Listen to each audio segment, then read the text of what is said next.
Jake Paul was visibly shocked after watching Gervonta Davis's intense, almost monster-like training footage, but he refused to let it shake him. Instead, Paul stayed positive and confident, praising Davis as a skilled fighter while insisting that his own preparation and mindset will carry him through. He explained that 5 years of hard training and relentless improvement have taught him the power of positivity and self-belief. Paul also noted that despite countless sparring sessions, he's never been knocked out, a fact that fuels his confidence ahead of the fight. For him, stepping into the ring isn't just about skill. It's about proving that discipline, belief, and mental strength can make all the difference.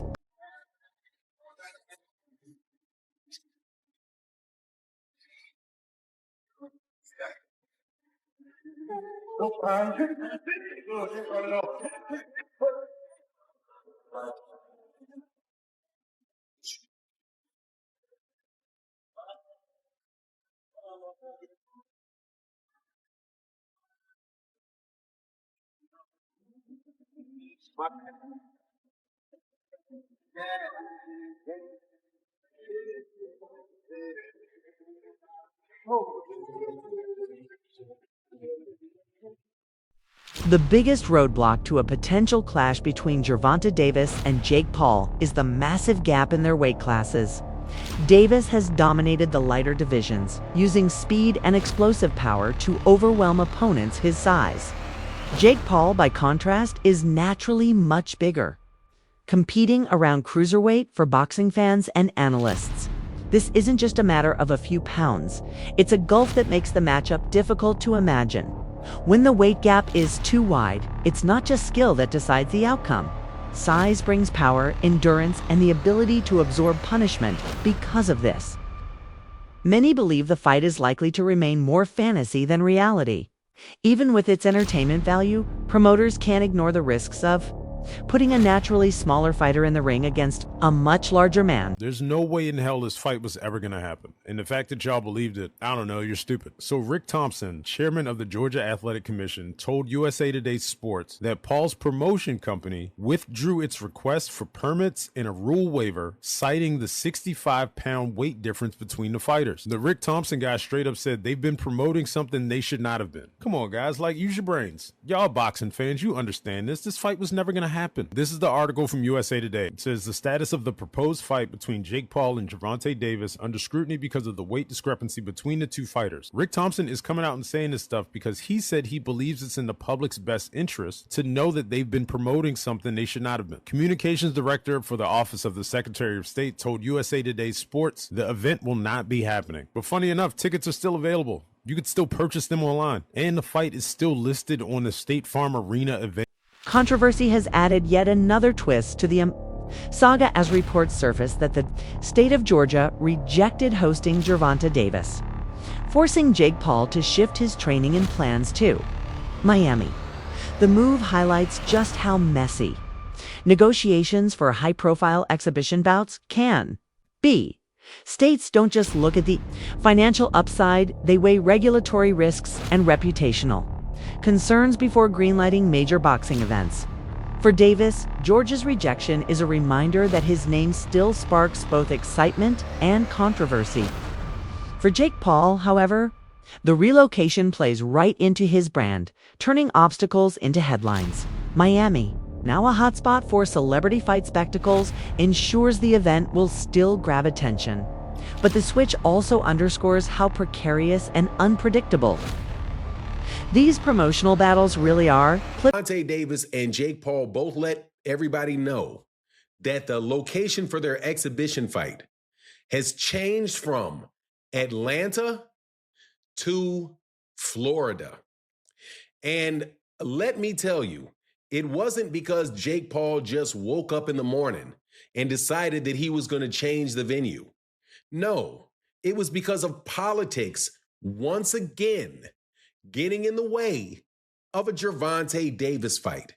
The amount of times that local small politicians play around with Gervonta Davis and Gervonta Davis's fights is at the point of being ridiculous right now.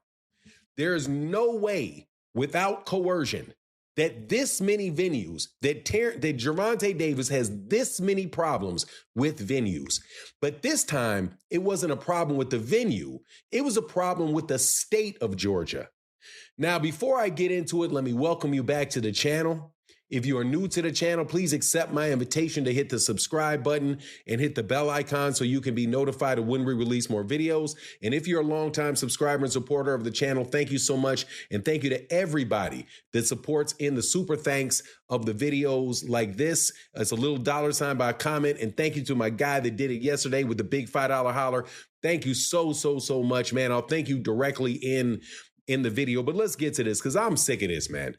Every single solitary time, well, over the last 2 years, pretty much, and I'm saying this because I believe this to be true, pretty much since Gervonta Davis started having an argument with Turkey Al-Sham. Former champion Chris Algieri has praised Jake Paul's impact on modern boxing, noting that win or lose, Paul has marketed the sport in a way few traditional fighters ever could. Algieri argues that Paul has brought an entirely new wave of fans, many of whom never cared about boxing before. By turning his fights into crossover entertainment events, beyond simply stepping into the ring, Jake Paul has managed to convince big-name fighters like Gervonta Davis to share the spotlight, creating a unique mix of boxing and celebrity culture. The result is a fresh, electrifying atmosphere that draws in audiences who might never have purchased a pay-per-view otherwise. For Algieri, this is proof that Paul's contribution shouldn't be dismissed just because he isn't a world champion. Instead, it highlights how the sport's growth often relies on figures who are willing to blur the lines between pure competition and spectacle. And Jake Paul has mastered that balance. Jake, but it's mostly win-win for him. Right. So what does Gervonta Davis? Hold on. I gotta respond. That's what I want, Chris. Go ahead. I didn't even get to talk. Please. So what has he done for the sport? I mean, manufactured or not, he went out there and he performed and he got knockouts and people tuned in. Boxing fans tuned in. And you can talk about that shoe fight and that shoe. They're not boxing fans. Gervonta Davis sold pay-per-views to boxing fans. And he got boxing fans to come to fights, which is so needed. Desperately needed in this day and age. They marketed him that way. You can market anybody. You can market it that way. You can market it that way. And champ, you should know better because you and I were very marketable and never got any marketing except as opponents for high-level fighters. And you should know that. They talk about great white hypes and all this other stuff. No, that's absolutely not true. They manufacture what they want to manufacture. Shakur Stevenson can be marketable. He's not ghetto enough. Andre Ward was very marketable. He's not ghetto enough. Why do black fighters only get marketed when they're quote-unquote ghetto, when there's class guys who you can market as great examples? Shakur Stevenson, Andre Ward, so on and so forth. Yeah, I'm going to say it. Yeah, I'm saying it. People complain because I'm too real, and I'm going to be honest. Why could Ray Leonard be manufactured as a... I don't even want to use the word manufactured because Ray Leonard actually was legit. Great fighter. But Ray Leonard promoted as the class guy, and it worked. Why could you do it back then, but now you can't do it? Andre Ward was gold medalist the same way, class, could speak, mature, poised, could fight his ass off. Why didn't you market him the way you marketed Ray Leonard? What happened between 1976 and 2004? Why are you marketing Why are you marketing only Thug Life? Why? And I'm not saying, okay, I wasn't a part of this because I was a big fan of the hip-hop gangster rap generation and all this other stuff. But as a 44-year-old, you start to realize the concept of the entire scope of things. Why are you not marketing guys like Shakur Stevenson more? Why are you marketing this guy who doesn't want any of the smoke? Shakur has wanted all the smoke. Analysts remain split when comparing Gervonta Davis and Jake Paul. Critics argue that Davis is simply too small, making a truly competitive fight unrealistic. They believe any matchup would have to be staged as an exhibition rather than a sanctioned bout, which they argue lowers the stakes and risks losing long-term fan interest. Others see it differently. They insist that Davis's speed, slick technique, and elite boxing IQ would allow him to dominate Paul despite the size disadvantage. For them, the fight isn't about weight, it's about skill. Davis has shared the ring with world champions, while Paul's resume remains relatively shallow. In their eyes, Davis would dart in, land clean punches, and make Paul look clumsy. proving that experience can trump size. I say any comment about it. My question is, what's the rules?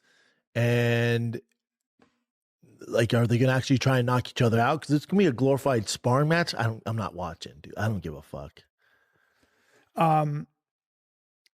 Jake's going to have a hard time hitting him.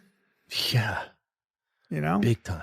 Gervonta's so fast and skilled. Gervonta's going to eat his I thought guts. Jake was going to fight Anthony Joshua. That seemed no, that was actually getting. That sounded more craziest interesting. idea I've ever heard. Jake Paul trying to fight Anthony Joshua is, crazy. Oh. Not a sanctioned professional bout. This means the fight will not count towards either fighter's professional records. So it's still being finalized. Yeah, I don't like that. I don't like that. What is so behind the scenes? You think there are things like, hey, we don't punch each other in the jaw. Yep. Or don't go. We can punch in the face, but don't go for broke. Like, don't knock me out. Really? Yeah. It's an exhibition. That's so not very interesting to me. No. Until I find the rule sets, but when I hear exhibition, I'm like, okay. Jake is bodied up, man. He's big. Yeah. Probably has 100 pounds on Gervonta. Maybe. I'd say Gervonta probably walks at 150. Oh, he's so small. He's so small. I mean, he's really small. Bring up Gervonta Davis next to Floyd Mayweather, because I've seen Floyd in person, and he's tiny. You've seen Floyd in person. I've worked with Gervonta and Floyd. Tiny. Well, Floyd likely has shoes on there. Oh, dude, he's so small. He's tiny, guys. Yeah. I mean, he's so small. Wow. CHAEL Sonnen, never one to hold back, weighed in with his take on the situation, saying Jake Paul caught everyone off guard by pivoting to Gervonta Davis instead of Anthony Taylor, who many believed was next in line. Sonnen pointed out that while Tank Davis is an incredible fighter, he isn't naturally a salesman. His ability to hype a fight and generate mainstream buzz is limited compared to Paul. Jake Paul, Sonnen argued, has built a career not just inside the ring but outside of it, mastering the art of storytelling and promotion. Davis may bring credibility through elite skill, but Paul supplies the spectacle and marketing engine that pushes the fight into the public eye. According to Sonnen, that's the real dynamic here, a partnership of opposites. One fighter brings raw talent, the other brings unmatched promotional instinct, and without both, the matchup would never have generated this much attention. It is the exact opposite of Anthony Joshua versus Jake Paul for 2. So the fight that was being dangled and rumored in front of us, the exact opposite has happened. The opposite of fighting Anthony Joshua is not fighting nobody. The opposite of fighting Anthony Joshua is fighting Tank Davis. Okay. So there's one big glaring issue for me. It's just your partner being Tank Davis. Tank is not the guy that knows how to sell a fight. Tank cannot sell a fight in his own division. It could be a title fight, a contenders fight, a main event fight. He could be the favorite. He could be the underdog. Tank doesn't know how to bring that information to you guys in a way that is compelling.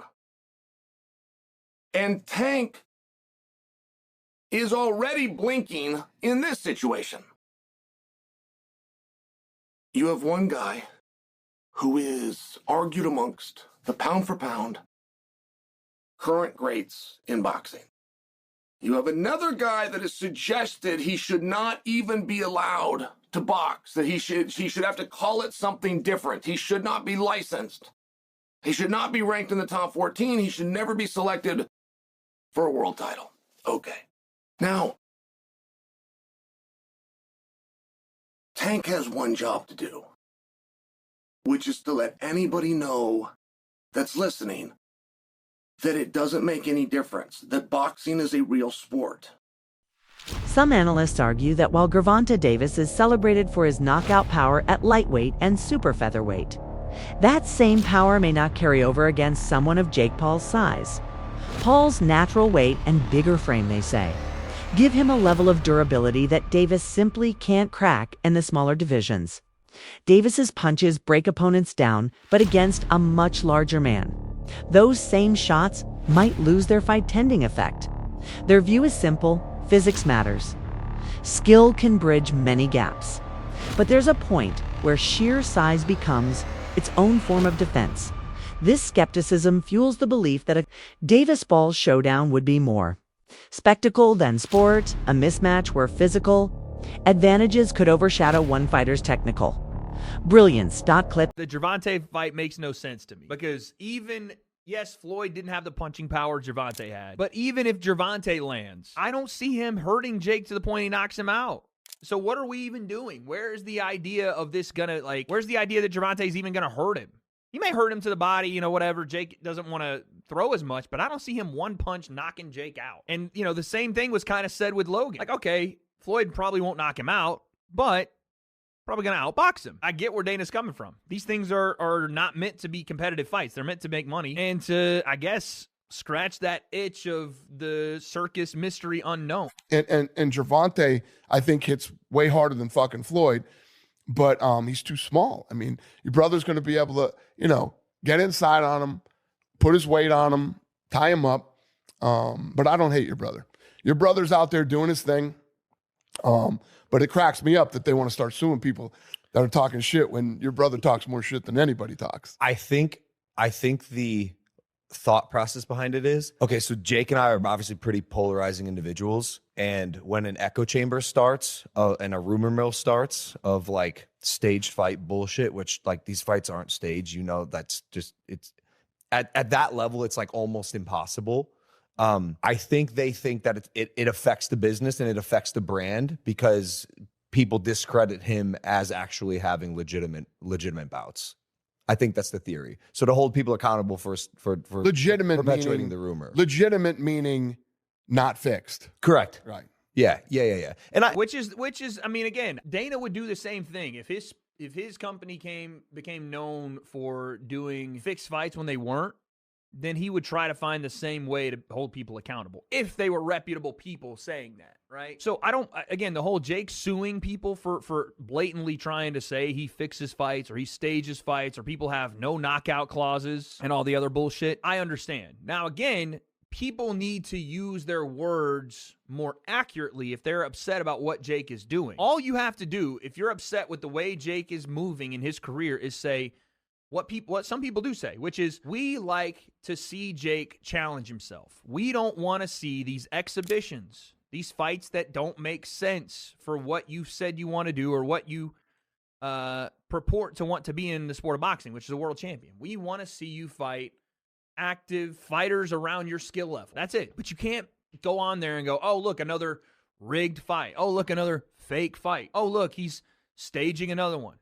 Critics argue that Jake Paul's rise in boxing has been fueled not only by savvy promotion, but by a kind of disrespect toward the sport's past. They claim that by coaxing retired legends back into the ring with promises of massive paydays, Paul risked cheapening boxing's legacy. Even icons like Mike Tyson have been tempted out of retirement, which thrills fans but raises serious safety concerns. The line between spectacle and exploitation becomes blurry when aging fighters are convinced to take bouts they never would have considered in their prime. Yes, the money is undeniable, but the risk is turning boxing into a carnival act where reputations and health are put on the line. And Jake Paul, critics say, thrives on that danger, using it to fuel his brand and keep the spotlight squarely on him. Perpetuating the rumor. Legitimate meaning not fixed. Correct. Right. Yeah. And which is, I mean, again, Dana would do the same thing if his company became known for doing fixed fights when they weren't. Then he would try to find the same way to hold people accountable if they were reputable people saying that, right? So the whole Jake suing people for blatantly trying to say he fixes fights or he stages fights or people have no knockout clauses and all the other bullshit, I understand. Now, again, people need to use their words more accurately if they're upset about what Jake is doing. All you have to do, if you're upset with the way Jake is moving in his career, is say what some people do say, which is, we like to see Jake challenge himself. We don't want to see these exhibitions, These fights that don't make sense for what you said you want to do or what you purport to want to be in the sport of boxing, which is a world champion. We want to see you fight active fighters around your skill level. That's it. But you can't go on there and go, oh, look, another rigged fight. Oh, look, another fake fight. Oh, look, he's staging another one. Right? That's the thing that's, again, false. So I get it. I get why they're upset, but I also get why people categorize it the way they do. You just got to be better with your words. That's it. And not many of the fights are legitimate fights, but not being fixed. Hey, you hit me here and I hit you there. Yeah, I mean, Dana, that's insane. You I agree. Like, let's choreograph. What are you going to do? What are you going to do if people are fucking saying stupid shit? People say dumb shit about me, my business, all the time. True. Former champion. Sean Porter has spoken out in defense of Gervonta Tank Davis's decision to take part in an exhibition fight with Jake Paul, saying critics are missing the bigger picture. According to Porter, this fight isn't about proving greatness. It's about securing financial stability for Davis and his family, because it's an exhibition. Porter notes the risks are limited by agreed-upon rules and safety measures, and the primary goal is entertainment. He stresses that fighters have short careers and must seize opportunities that offer both exposure and financial reward. From this perspective, Porter argues Tank Davis accepting a fight with Jake Paul isn't selling out. It's a smart business move. It allows him to protect his future while still giving fans an event they'll remember. Porter's comments highlight the ongoing tension between boxing purists, who value legacy above all, and fighters who must also consider life beyond the sport. They're trying to make it safer and, all those sorts of things, but there's still this pureness to boxing that really doesn't exist in sports anymore, but it's still there with boxing. I think that's why people have such a problem with this kind of move from Tank Davis. Is it more the heart? How do you guys feel being boxers? Man, like once you hear the numbers, I'm like, they're talking, like, I don't know the official one. They're talking about like 100 mil. Oh, damn. Like, they're talking about these insane numbers. Like, I'm going to be like, don't take that. I'm not going to tell another man not to take that type of check, especially for something like that. It's not on your official record. It's an exhibition. I'm not going to lie here and act like I'm not going to say yes to 100 million or something like that. But I do see exactly what you're saying about the essence of boxing. I wish they would kind of separate a little more, because exhibitions have always been a thing. That's always been an argument. Right. But they're just selling it like a real fight almost. Right. So I think that maybe if we could create a better distinction, more of a difference, there might be less hate on it. But at the end of the day, man, I'm not going to tell Tank not to take that fight. That's it for today's video. Stay tuned. Until next time.